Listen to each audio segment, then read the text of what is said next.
తెలంగాణను ప్రగతి పదంలో పరుగులు పెట్టించేందుకు పరిపాలనాపరమైన సంస్కరణలకు ప్రభుత్వం శ్రీకారం చుట్టింది. రాష్ట్రాన్ని 3 జోన్లుగా విభజించి అభివృద్ధి చేసేందుకు సీఎం రేవంత్ రెడ్డి ఆదేశాలు జారీ చేశారు. ఇంతకీ ఏమిటివి? హైదరాబాద్లో కీలకమైన మార్పులు తప్పవా? తెలంగాణ రాష్ట్రంలో అర్బన్ తెలంగాణ ఉన్నటువంటి హైదరాబాద్ ఏదైతే రీజనల్ రింగ్ రోడ్డు కాకుండా మనకు తెలంగాణ రాష్ట్రంలో ఉన్నటువంటి ఇప్పుడు ఓఆర్ఆర్ ఏదైతే ఉందో ఓఆర్ఆర్ పరిధిలో ఉన్నటువంటి ప్రాంతం మొత్తాన్ని కూడా ఒక భాగంగా తీసుకొని మనం చూసినట్లయితే ఇప్పుడు ఓఆర్ఆర్ పరిధిలో అయితే చూసుకుంటే హైదరాబాద్ జిహెచ్ఎంసీతో పాటు ఇక్కడ హెచ్ఎండిఏ అదేవిధంగా మున్సిపాలిటీలు ఉన్నాయి, అదేవిధంగా కార్పొరేషన్లు కూడా ఉన్నాయి. వీటన్నిటిని కూడా ఒకే తాటికి మీదకి తీసుకొచ్చే విధంగా అంటే ఇక్కడ ఉన్నటువంటి కార్పొరేషన్లు 7 కార్పొరేషన్లతో పాటు 21 మున్సిపాలిటీలను కూడా జిహెచ్ఎంసీ పరిధిలో విలీనం చేసే దిశగా అయితే ఇటు అధికారులకు ఆదేశాలు జారీ చేయడం జరిగింది. హైదరాబాదును విశ్వ విపణికి అనుకూలమైన మహానగరంగా తీర్చిదిద్దేందుకు సీఎం రేవంత్ రెడ్డి జిహెచ్ఎంసీ అధికారులకి దిశానిర్దేశం చేస్తున్నారు. వ్యూహాత్మక దృక్పథం, రాష్ట్రంలోని జోన్ల అంతటా వనరుల సమాన పంపిణీని మాత్రమే కాకుండా అపూర్వమైన అభివృద్ధి, సంక్షేమానికి దోహదపడే వికేంద్రీకరణకు శ్రీకారం చుట్టారు. జిహెచ్ఎంసీ ప్రస్తుతం 6 జోన్లు, 30 సర్కిల్స్ ఉంది. సంస్కరణల్లో భాగంగా ఔటర్ రింగ్ రోడ్ పరిధిలోని 7 కార్పొరేషన్లు, 21 మున్సిపాలిటీల్ని గ్రేటర్లో విలీనం చేసి అర్బన్ తెలంగాణగా ఏర్పాటు చేస్తారు. ఈ దిశగా ప్రభుత్వం అడుగులు వేస్తున్న సందర్భంలో పార్లమెంట్ ఎన్నికల కోడ్ అమల్లోకి రావడంతో చిన్న బ్రేక్ పడింది. ఎన్నికల కోడ్ తొలగిపోవడంతో హెచ్ఎండిఏ, జిహెచ్ఎంసీ అధికారులు గ్రేటర్ పరిధిలో ఉన్న 30 సర్కిల్స్కు మరికొన్ని పెంచుతూ ప్రణాళికలు రూపొందిస్తున్నారు. Telangana urban cluster outer ring road ORR పరిధిలో ఉంది. ఇది హైదరాబాద్ అంతటా కనెక్టివిటీని గణనీయంగా పెంచింది. ఈ ప్రాంతంలో హైటెక్ సిటీ, శంషాబాద్ విమానాశ్రయం వంటి ప్రధాన ప్రాంతాలున్నాయి. రియల్ ఎస్టేట్ డిమాండ్ను పెంచడం, గ్రోత్ కారిడార్ల ఏర్పాటు ద్వారా నగరాన్ని ప్రపంచ కేంద్రంగా మార్చడంలో ఓఆర్ఆర్ ఒక ఉత్ప్రేరకం. జిహెచ్ఎంసీ పరిధిలో 30 సర్కిల్స్ సికింద్రాబాద్, కూకట్పల్లి, శేర్లింగంపల్లి, చార్మినార్, ఖైరతాబాద్, ఎల్బీనగర్ జోనల్ పరిధిలో ఉన్నాయి. సంస్కరణలో భాగంగా ఓఆర్ఆర్ పరిధిలో ఉన్న ఫిర్జాదిగూడ, బోడుప్పల్, మీర్పేట్, బడంగ్పేట్ కార్పొరేషన్లతో పాటు పెద్దంబర్పేట, తర్కయాంజిల్, ఆదిభట్ల, ఇబ్రహీంపట్నం, పోచారం, ఘట్కేసర్ మున్సిపాలిటీల్ని జిహెచ్ఎంసీలో కలిపేందుకు అధికారులు కసరత్తు ప్రారంభించారు. ఎల్బీనగర్ జోన్ పరిధిలో కలపడంతో పాటు ఘట్కేసర్, పోచారంలో కొత్త సర్కిల్ ఏర్పాటు చేయడం, ఇబ్రహీంపట్నం లేదా పెద్దంబర్పేటలో మరొక సర్కిల్ ఏర్పాటు చేసే దిశగా అధికారులు చర్చిస్తున్నారు. రాష్ట్ర ప్రభుత్వం హైదరాబాద్లో ఉన్నటువంటి ఓఆర్ఆర్ పరిధిలో ఉన్నటువంటి అన్ని ప్రాంతాలను కూడా విలీనం చేసేసి జిహెచ్ఎంసీ పరిధిలోకి తీసుకురావాలని యోచిస్తున్న నేపథ్యంలో ఇప్పటికే హైదరాబాద్ వ్యాప్తంగా కూడా మనం చూసినట్లయితే హైదరాబాద్ జిహెచ్ఎంసీ పరిధి అనేది 30 సర్కిల్ అయితే ఉన్నాయి. 30 సర్కిళ్లలో గాను 6 జోనల్ సర్కిల్ ఏర్పాటు చేయడం జరిగింది. 6 జోనల్ సర్కిళ్లలో కూడా చాలా ప్రాంతాల్లో 5 సర్కిళ్ళు మినిమం ఉన్నాయి. మనం ప్రస్తుతం హైదరాబాద్లో ఉన్నటువంటి LB Nagar circle zonal circle office దగ్గర అయితే ఉన్నాం. ఈ జోనల్ సర్కిల్ పరిధిలో అయితే మనం చూసినట్లయితే ఇటు ఎల్బీనగర్తో పాటు కాప్రా, ఉప్పల్, అదేవిధంగా హయత్ నగర్, సరూర్ నగర్కు సంబంధించినటువంటి ఈ ఉప్పల్తో పాటు ఈ యొక్క 5 కూడా సర్కిల్ ఇక్కడ ఉండడం జరిగింది. మనకు ముఖ్యంగా చూసుకుంటే ఓఆర్ఆర్ పరిధిలో ఉన్నటువంటి ఈ ప్రాంతాలు ఎక్కువ మట్టుగా కూడా ఈ దీంట్లోనే కలిపేందుకైతే ఇక్కడ యోచిస్తున్న నేపథ్యంలో మనం చూడవచ్చు. ఇక్కడ హైదరాబాద్ పరిధిలో ఉన్నటువంటి ఎల్బీనగర్ ప్రాంతంలో అయితే ప్రధానంగా ఇటు పెద్దంబర్పేట నుంచి మొదలుకుంటే పెద్దంబర్పేట్, అదేవిధంగా తుర్కాంజిల్, ఆదిపట్ల, ఇబ్రహీంపట్నంకు సంబంధించినటువంటి మున్సిపాలిటీలతో పాటు ఇక్కడ మనం ప్రధానంగా చూసుకున్నట్లయితే ఇక్కడ ఫిర్జాదిగూడ, బోడుప్పల్కు సంబంధించినటువంటి కార్పొరేషన్లు, పోచారం మున్సిపాలిటీతో పాటు అదేవిధంగా ఇక్కడ మనం చూడవచ్చు ప్రధానంగా మీర్పేట్, బడంగ్పేట్కి సంబంధించినటువంటి కార్పొరేషన్లు అన్నీ కూడా ఈ యొక్క ఎల్బీనగర్కి సంబంధించినటువంటి జోనల్ సర్కిల్ పరిధిలోనే అనుసంధానం విలీనం చేయబడినట్టు మనకు తెలుస్తూ ఉంది. ఎందుకంటే ఈ ప్రాంతానికి ఔటర్ రింగ్ రోడ్డుకు చివరిగా ఉన్నటువంటి ఎల్బీనగరే కావడంతో ఎక్కువ మటుకు కూడా ఎల్బీనగర్లోనే ఈ యొక్క ఓఆర్ఆర్కి సంబంధించినటువంటి మధ్యలో ఉన్నటువంటి కార్పొరేషన్లు కానీ మున్సిపాలిటీలను కానీ యాడ్ చేసేటువంటి అవసరం అయితే ఉంది. ఈ యొక్క యాడింగ్కి సంబంధించి అంటే మనం విలీనానికి సంబంధించి చూసుకున్నట్లయితే ప్రధానంగా ఇటు ఎల్బీనగర్లో ఇప్పటికే 5 సర్కిల్స్ ఉన్నాయి. 5 సర్కిళ్లలో ప్రధానంగా అయితే ఎల్బీనగర్ సమీపంలో సరూర్ నగర్లో అయితే 3 సర్కిళ్ళు ఒకే చోట ఇటు సరూర్ నగర్ కానీ అదేవిధంగా ఎల్బీనగర్తో పాటు హయత్ నగర్కు సంబంధించినటువంటి సర్కిల్స్ అన్నీ కూడా ఒక దగ్గరే 3 కూడా ఒక ప్రాంతంలో ఉన్న నేపథ్యంలో అదనంగా ఇటు పోచారం, ఘట్కేసర్ని కలుపుకొని మరొక సర్కిల్ను కూడా ఏర్పాటు చేయడంతో పాటు అంతేకాకుండా ఇటు మీర్పేట్, బడంగ్పేట్కి సంబంధించినటువంటి ప్రాంతాలు అయితే ఉన్నాయి. కార్పొరేషన్లు ఉండగా ప్రధానంగా చూసుకుంటే ఇటు పెద్దంబర్పేట, ఇబ్రహీంపట్నం కలుపుకొని కూడా మరొక సర్కిల్ని ఏర్పాటు చేసే దిశగా అయితే అధికారులు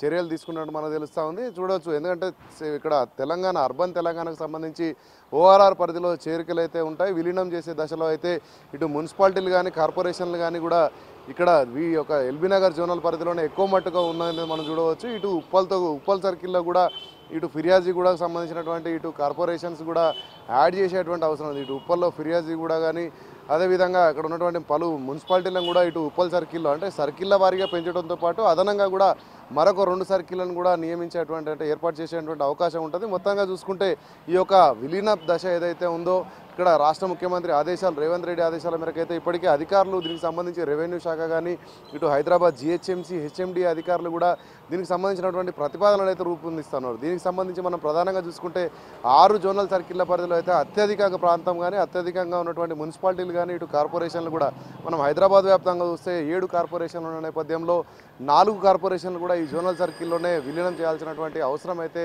రాబోతా ఉంది. దీనికి సంబంధించి కూడా అధికారులు కూడా ఇప్పటికే నివేదికలు కూడా పూర్తి స్థాయిలో దానికి సంబంధించినటువంటి అన్ని అంశాలు పరిమితులు కానీ అక్కడ చేరికలకు సంబంధించినటువంటి అన్ని ఏర్పాట్లపై కూడా అధికారులు ఇక్కడ పూర్తి స్థాయిలో సమావేశాలు నిర్వహిస్తున్నటువంటి పరిస్థితులు అయితే ఇక్కడ జిహెచ్ఎంసీ పరిధిలో కొనసాగుతూ ఉన్నాయి.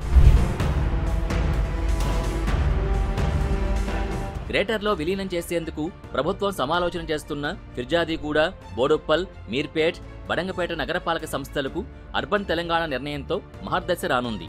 వాటి పరిధిలో ఆదాయం తక్కువగా ఉండడంతో మౌలిక వసతుల కల్పన, నిర్వహణ ఏటా భారంగా మారుతోంది.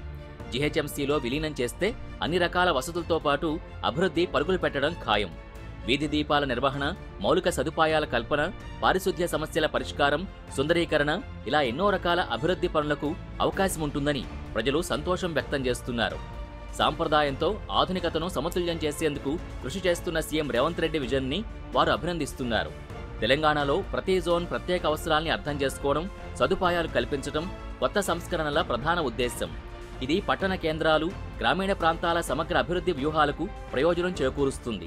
గ్రేటర్ హైదరాబాద్ పరిధిలో ఇప్పటికే మనం చూస్తున్న 30 సర్కిళ్ళు అయితే ఉన్నాయి. అంతేకాకుండా ఇప్పుడు ఓఆర్ఆర్ పరిధిలో ఉన్నటువంటి ప్రాంతాలన్నీ కూడా జిహెచ్ఎంసీలో విలీనం చేయాలని ఇటు రాష్ట్ర ప్రభుత్వం యోచిస్తున్న నేపథ్యంలో అయితే మనం ప్రస్తుతం హైదరాబాద్ ఉప్పల్ సమీపంలో ఉన్నటువంటి ప్రస్తుతం ఫిర్యాదిగూడ నగరపాలక సంస్థ వద్ద అయితే ఉన్నాం. మనం చూసినట్లయితే ఈ ప్రాంతాన్ని ఎల్బీ నగర్ జోనల్ సర్కిల్లో కలిపేటువంటి అవకాశం అయితే ఉంది. ఎందుకంటే ఇటు ఓఆర్ఆర్కు ఎల్బీ నగర్ జోనల్కు సంబంధించి అయితే మధ్య అయితే ఈ ప్రాంతం ఉన్న నేపథ్యంలో దీన్ని ఇటు ఉప్పల్కు సమీపంలో ఉన్న కారణంగా ఇటు ఫిర్యాదిగూడతో పాటు బోడుప్పల్ కార్పొరేషన్లు కూడా నగరపాలక సంస్థలను కూడా ఇటు హైదరాబాద్ జిహెచ్ఎంసీలో కలిపేందుకైతే అవకాశం ఉంది. మనం చూస్తున్నాం ఇప్పటికే ఉన్నటువంటి 5 సర్కిళ్లతో పాటు అదనంగా ఇటు బోడుప్పల్ కానీ ఇటు ఫిర్యాదిగూడ ఈ 2 నగరపాలక సంస్థలను కలుపుకొని అయితే ఇటు సుమారుగా మనం చూస్తే ఇటు పోచారం ఏరియాలో కూడా ఇటు జిహెచ్ఎంసీకి సంబంధించినటువంటి కలపాలనేటువంటి నేపథ్యంలో అయితే ఇటు పోచారం అండ్ గట్కేసర్ ప్రాంతాలను కూడా కలుపుకొని మరొక సర్కిల్గా ఏర్పాటు చేసి అయితే ఈ యొక్క హైదరాబాద్ ఇన్నర్ రింగ్ రోడ్ల పరిధిలో అంటే అవుటర్ రింగ్ రోడ్ పరిధిలో ఉన్నటువంటి అన్ని ప్రాంతాలను కూడా జిహెచ్ఎంసీ పరిధిలోకి తీసుకురావాలని యోచిస్తూ ఉన్నారు. మనం ముఖ్యంగా చూసినట్లయితే మనం ప్రస్తుతం చూడవచ్చు ఇక్కడ నగరపాలక సంస్థ ఎదురుగా ఉన్నటువంటి రోడ్డును మనం గమనించినట్లయితే నగరపాలక సంస్థలో కొంత రోడ్లు కూడా చిన్నగా ఉండడంతో పాటు ఇక్కడ ఫెసిలిటీస్ కూడా చాలా తక్కువే అని చెప్పవచ్చు. ఎందుకంటే వీటికి ఉన్నటువంటి ఆర్థిక బడ్జెట్కు సంబంధించి అయితే కొంత ఇటు వేతనాలు చెల్లించడం కానీ ఇక్కడ అభివృద్ధి కూడా కొంత తక్కువగా ఉంటుంది. కానీ వీటన్నిటిని కూడా ఇటు గ్రేటర్ హైదరాబాద్లో కనుక కలిపినట్లయితే ఇక్కడ లైటింగ్ ఫెసిలిటీకి సంబంధించి కానీ అన్ని రకాల ఏర్పాట్లలో కూడా మనం చూడవచ్చు. ఇప్పటికే హైదరాబాద్ నగర వ్యాప్తంగా కూడా జిహెచ్ఎంసీ చాలా డిపార్ట్మెంట్స్ అంటే జోనల్ల వారిగా అయితే ప్రజలకు ఎలాంటి ఇబ్బందులు లేకుండా చూస్తూ ఉన్నారు. అంతేకాకుండా పారిశుద్ధ్యానికి సంబంధించి కూడా ప్రత్యేక కార్యాచరణతో ఇటు జిహెచ్ఎంసీకి ముందుకు పోతున్న నేపథ్యంలో సిటీలో అనుబంధంగా ఉన్నటువంటి ఈ ప్రాంతాలను కూడా జిహెచ్ఎంసీలో కలిపినట్టయితే ఇక్కడ ఉన్నటువంటి ప్రాంతవాసులకు కొంత కలిసి వచ్చే అంశంగా చెప్పవచ్చు. పారిశుద్ధ్యమే కానీ అదేవిధంగా ఇటు విద్యుత్ దీపాలకు సంబంధించినటువంటి సమస్యలే కానీ ముఖ్యంగా డ్రైనేజ్ వ్యవస్థను కూడా పూర్తి స్థాయిలో పటిష్టం చేసి ఏదైతే అవుటర్ రింగ్ రోడ్డు ఉందో అవుటర్ రింగ్ రోడ్డులో భాగంగా ఈ ప్రాంతాలన్నింటినీ కూడా ఇటు జిహెచ్ఎంసీలో కలిసినట్టయితే మరింత అభివృద్ధి అంటే మనకి ఇప్పటికే మౌలిక సదుపాయాలు అభివృద్ధి ప్రధాన ఎజెండాగా సాగుతున్న నేపథ్యంలో అయితే ఈ ప్రాంతాలకు ముఖ్యంగా కార్పొరేషన్లు కానీ మున్సిపాలిటీలు అన్నీ కూడా ఇటు జిహెచ్ఎంసీ పరిధిలోకి వచ్చినట్లయితే ఈ ప్రాంతాలు కూడా జిహెచ్ఎంసీ గ్రేటర్ హైదరాబాద్లో ఉన్నటువంటి సేవలన్నింటినీ కూడా సద్వినియోగం చేసుకునే అవకాశం ఉంటుంది. ముఖ్యంగా మనం చూస్తే జిహెచ్ఎంసీలో చాలా రకాల విద్య కానీ వైద్యం కానీ చాలా అంశాలకు సంబంధించి ముఖ్యంగా ప్రజల జీవన ప్రమాణాలకు సంబంధించి అయితే ఎన్నో ఏర్పాట్లు కూడా జిహెచ్ఎంసీ పర్యవేక్షిస్తుంటే ఇటు పారిశుద్ధ్యమే కానీ అదేవిధంగా ఇటు నగరాలలో ఉండేటువంటి కుక్కల బెడద కానీ చాలా అంశాలకు సంబంధించి కూడా జిహెచ్ఎంసీలో ప్రత్యేకంగా వింగ్స్ని ఏర్పాటు చేసి కూడా ఆయా ప్రాంతాల్లో ఎలాంటి ఇబ్బంది రాకుండా ప్రత్యేకంగా జిహెచ్ఎంసీ చొరవ తీసుకుంటూ అయితే ఈ యొక్క అన్ని ఏర్పాట్లను చూస్తున్న నేపథ్యంలో ఇటు ఫిర్జాదిగూడతో పాటు బోడుప్పల్ నగరపాలక సంస్థలను కూడా ఈ యొక్క జిహెచ్ఎంసీలో కలిపినట్టయితే ఇక్కడ ప్రాంత ప్రజలకైతే కొంత కలిసి వచ్చే అంశంగా చెప్పవచ్చు. ఫెసిలిటీస్ కూడా ఇప్పుడు మున్సిపాలిటీ ఏదే కానీ అదేవిధంగా నగరపాలక సంస్థలుగా ఉన్నటువంటి ఈ ప్రాంతాలన్నింటినీ కూడా జిహెచ్ఎంసీలో కలిపినట్టయితే ఇటు గ్రేటర్లో ఉన్నటువంటి అన్ని అవకాశాలు కూడా ఈ ప్రాంతాలకు కూడా చెంది ఈ ప్రాంతం కూడా మరింత అభివృద్ధి దిశగా పయనిస్తుందని చెప్పేసి యోచనలో అయితే రాష్ట్ర ప్రభుత్వం కానీ రాష్ట్ర ముఖ్యమంత్రి రేవంత్ రెడ్డి అధికారులకు ఆదేశాలు చేసిన నేపథ్యంలో అయితే అన్ని ప్రాంతాలను కూడా అభివృద్ధి చేయడమే లక్ష్యంగా ఇటు తెలంగాణను మనం చూసినట్లయితే అర్బన్ తెలంగాణనుగా హైదరాబాద్ను తీర్చిదిద్దడం లక్ష్యంగా అయితే రాష్ట్ర ప్రభుత్వం ముందుకు సాగుతూ ఉంది. ఈ ప్రస్తుతం ఉన్న ముఖ్యమంత్రి గవర్నర్ రేవంత్ రెడ్డి గారు ఏదైతే ఈ కార్పొరేషన్ను హైదరాబాద్ గ్రేటర్ హైదరాబాద్ మున్సిపల్ కార్పొరేషన్గా ఏర్పాటు చేస్తా అన్న దాన్ని స్వాగతిస్తున్నాము ఒక కామన్ మ్యాన్గా. మనం ఇప్పుడు గ్రేటర్ హైదరాబాద్లో చూసుకున్నట్టయితే పటాన్ చెరువు దాకా కూడా ఎంత అభివృద్ధి చెందిందో మనకు తెలుసు. పటాన్ చెరువు సంగారెడ్డి జిల్లా అయినటువంటి పటాన్ చెరువు కూడా ఈరోజు హైదరాబాద్ సిటీలో ఎలా ఉందో పటాన్ చెరువు చుట్టుపక్కల కూడా అంతే డెవలప్ అయినాయి. ఆల్రెడీ మున్సిపల్ ఉంది, మనకు జిహెచ్ఎంసీలో కలిపితే మాకు చాలా సంతోషమే. ఎందుకంటే జిహెచ్ఎంసీలో కలిపితే మాకు డెవలప్మెంట్ అనేది చాలా పెరుగుతుంది. అదేవిధంగా ల్యాండ్ వాల్యూ కూడా పెరుగుతుంది. మెట్రో సంబంధించిన మెట్రో రైలు కూడా రావచ్చు. రేవంత్ రెడ్డి గారు అన్నారు ఇంతకుముందుకు సిటీ అవుట్స్కట్ మొత్తము జోనల్ పరంగా చేస్తామని అన్నారు. దానివల్ల ల్యాండ్ వాల్యూ పెరుగుతుంది. ముఖ్యమంత్రి రేవంత్ రెడ్డి తీసుకున్న అర్బన్ తెలంగాణ నిర్ణయం కారణంగా ఉప్పల్ వరకే పరిమితమైన అభివృద్ధి ఔటర్ వరకు విస్తరించనుంది. దీంతో సీఎం రేవంత్ రెడ్డి తీసుకున్న నిర్ణయాన్ని ప్రజలు స్వాగతిస్తున్నారు. హైదరాబాద్ని విశ్వనగరంగా తీర్చిదిద్దడంలో భాగంగా మెట్రో రైల్ విస్తరణతో పాటు మూసీ సుందరీకరణకు ప్రభుత్వం ప్రణాళికలు రూపొందిస్తోంది. ఓఆర్ఆర్ పరిధిలో ఉన్న ప్రజలందరికీ మౌలిక వసతులు, అభివృద్ధిని విస్తరింపజేసేందుకు ప్రత్యేక జీవో తెచ్చేందుకు ప్రభుత్వం సన్నద్ధమవుతోంది. రాష్ట్ర ముఖ్యమంత్రి ఏదైతే నిర్ణయం తీసుకున్నాడో అవంతా కూడా స్వాగతించేటువంటి పరిస్థితి. ఎందుకంటే హైదరాబాద్లో చాలా ప్రాంతాలు ఓఆర్ఆర్ పరిధిలో ఉన్న ప్రాంతాలు డెవలప్ అయినప్పటికీ ఈ ప్రాంతాలు మాత్రం కొంచెం డెవలప్మెంట్లో వెనుకబడి ఉన్నాయి. ఈ యొక్క నిర్ణయంతో అయితే పూర్తి స్థాయిలో అధికారులు ఇప్పటికే అన్ని రకాల ఏర్పాట్లు చేస్తున్నారు. వీటిని రానున్న కొద్ది రోజుల్లోనే కలిపేసి ఈ యొక్క జిహెచ్ఎంసీ పరిధిలోనే ఈ ప్రాంతాలన్నింటినీ కూడా కార్పొరేషన్లు 7 కార్పొరేషన్లతో పాటు 21 మున్సిపాలిటీలను కూడా కలిపేందుకైతే అన్ని రకాల చర్యలకైతే అధికారులు ప్రణాళికలు సిద్ధం చేస్తూ ఉన్నారు. కెమెరామ్యాన్ కృష్ణతో రామ్ ప్రసాద్, బిగ్ టీవీ, హైదరాబాద్.